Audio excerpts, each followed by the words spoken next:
ओम नमो भगवते वासुदेवाय। आज हम श्री गर्ग संहिता के मथुराखंड का 21वां अध्याय सुनेंगे। इसमें हम सुनेंगे श्री कृष्ण की द्रवरूपता के प्रसंग में नारद जी का उपाख्यान। तो ये शुरू करते हैं। श्री राधा ने कहा, माधव ये मुनि श्रेष्ठ धन्य हैं जो तुम्हारे इतने बड़े भक्त और महान प्रेमी थे। इन्होंने तुम्हारा सारूप्य प्राप्त कर लिया और तुम भी इनके लिए आंसू बहाते रहे। पाप नाशन, अब तुम्हें इनके शरीर का दाह संस्कार भी करना चाहिए। इनका यह शरीर तपस्या के प्रभाव से अभी तक निर्मल आकार में प्रकाशित हो रहा है। श्री नारद जी कहते हैं, राजन, वहाँ श्री राधा इस प्रकार कह ही रही थी कि मुनि का शरीर एक नदी के रूप में परिणत हो गया। रोहिता चल पर बहती हुई वह पाप नाशनी नंदिनी आज भी देखी जाती है। उनके शरीर को नदी के रूप में परिणत देख राधा को और भी अधिक विस्मय हुआ। तब वे वृषभानु पर नंदिनी नंदराज कुमार से इस प्रकार बोली। श्री राधा ने कहा, श्याम सुंदर, इन महामुनि का यह शरीर जल रूप में कैसे परिणत हो गया? देव, मेरे इस संशय को तुम पूर्ण रूप से मिटा दो।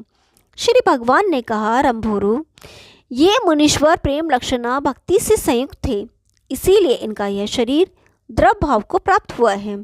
तुम्हारे साथ मुझे वर देने के लिए आया देख महामुनि ऋभु अत्यंत हर्षित हुए थे, इसलिए इनका कलेवर इसी प्रकार जल रूप में परिणत हो गया जैसे मैं पहले द्रव भाव को प्राप्त हुआ था।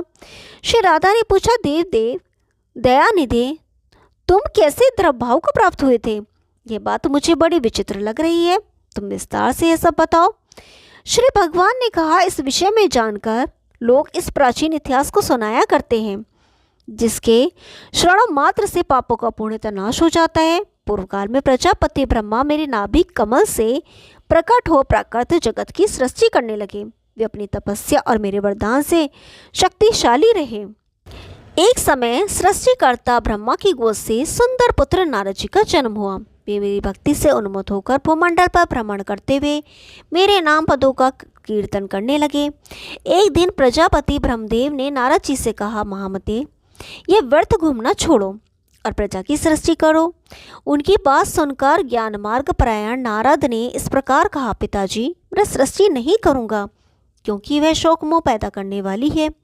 मैं तो श्री हरि के नामों के कीर्तन से युक्त उनकी भक्ति करूँगा।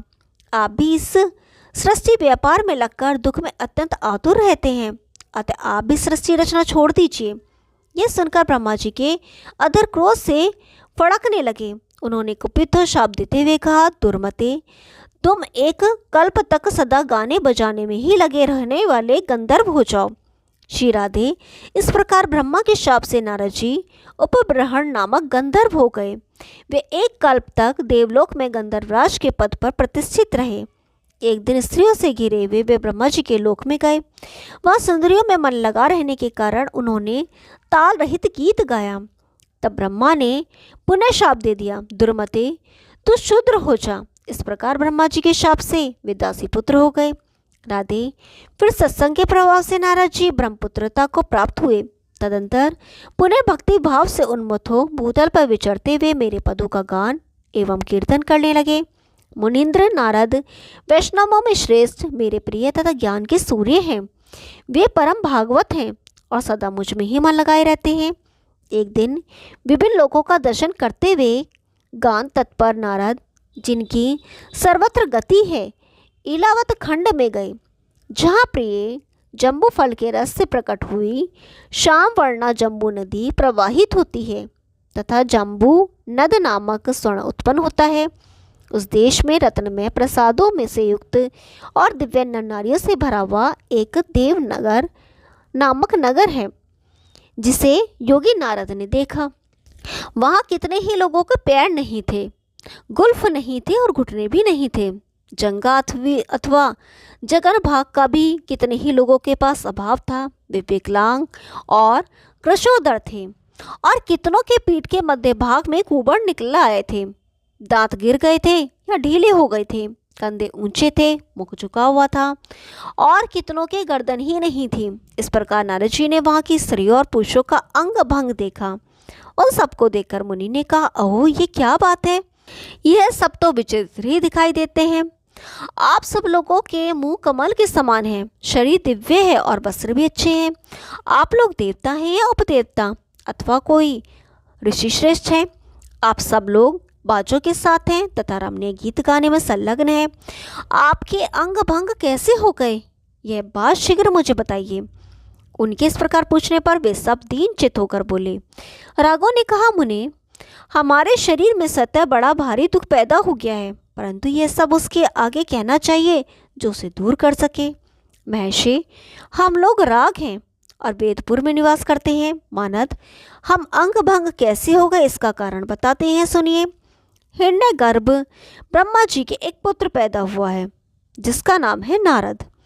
वह महामुनि प्रेम से उन्मत्त हुआ होकर बेसमय ध्रुव पद गाता हुआ इस पृथ्वी पर स्वेच्छा से विचरा करता था। उसके ताल स्वर से रहते असाम्यक गानों विगानों से हम सबके अंग भंग हो गए हैं। उनकी ये बात सुनकर नारद जी को बड़ा विस्मय हुआ। उनका गर्व गल गया और रागों से हंसते हुए से बोले। मुनि ने कहा, राग गान मुझे शीघ्र बताओ। नारद मुनि को किस प्रकार से काल और ताल का ज्ञान हो सकता है जिससे वे स्वयं युक्त ज्ञान गीत गा सके।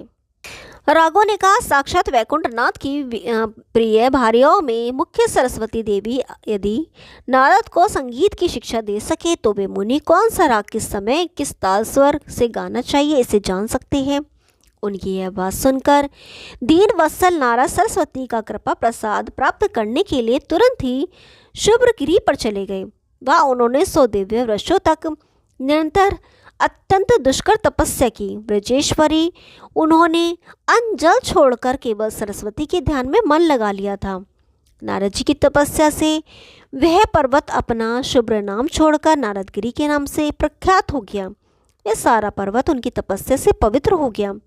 तपस्या का पर्यवसान होने पर साक्षात वाग देवता विष्णु प्रिया श्री सरस्वती वहां आई। नारद जी ने उन दिव्य वर्णा देवी को देखकर वे सहसा उठ खड़े हुए और उन्हें नमस्कार करके परिक्रमा पूर्वक नतमस्तक हो वे मुनीश्वर सरस्वती देवी के रूप गुण और माधुर्य की स्तुति करने लगे। श्री नारद जी बोले, नवीन सूर्य के बिंब की धुति को उगलने और हिलने वाले रतन में कर्णफूल केयूर किरीट और कंगड़ जिनकी शोभा बढ़ाते हैं तथा जो चमकते और झनकारते हुए नुपुरों के रिजनवर से रंजित होती हैं, उन कोटि चंद्रमाओं से अधिक उज्जवल मुख वाली सरस्वती देवी को मैं नमस्कार करता हूँ।